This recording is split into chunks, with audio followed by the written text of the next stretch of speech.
बाहुबली 2 ର ରେକର୍ଡ ଭାଙ୍ଗି ଏବେ ସବୁଠୁ ଭାରତର ନମ୍ବର 1 ହାଇ ବଜେଟ୍ ଚଳଚ୍ଚିତ୍ର ହେଉଛି 2.0। ଏଥିରେ ଅଭିନୟ କରିଛନ୍ତି ରଜନୀକାନ୍ତ ଓ ଅକ୍ଷୟ କୁମାର, କିନ୍ତୁ ସମସ୍ତଙ୍କ ଆଶା ଥିଲା ଏଥିରେ ସ୍ପେଶାଲ ଭିଏଫଏକ୍ସ ଦେଖିବାକୁ ମିଳିବ, କିନ୍ତୁ ଏଥିରେ ଟିକେ କମ୍ ମାତ୍ରାର ଭିଏଫଏକ୍ସ ଦେଖିବାକୁ ମିଳିଛି, ଯାହା ଦର୍ଶକଙ୍କୁ ନିରାଶ କରିଛି।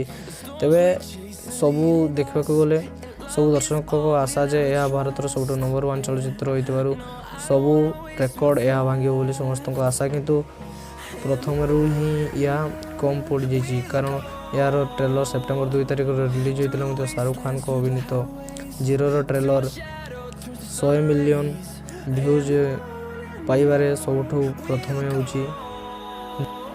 ତେବେ ଖୁବ୍ ଶୀଘ୍ର ଜିରୋର ଟ୍ରେଲରଟି 100 ମିଲିୟନ କ୍ରସ୍ କରିବ।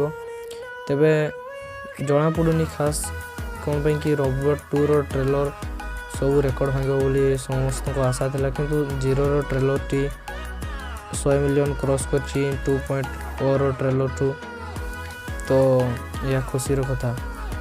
ତେବେ ଏହା ଖୁସିର କଥା ଯେ ରୋବଟ୍ 2 ଭଳି ରେକର୍ଡ ସୃଷ୍ଟିକାରୀ ଚଳଚ୍ଚିତ୍ର ଅପେକ୍ଷା ଜିରୋର ଟ୍ରେଲରଟି ଖୁବ୍ ଶୀଘ୍ର 100 ମିଲିୟନ କ୍ରସ୍ କଲା।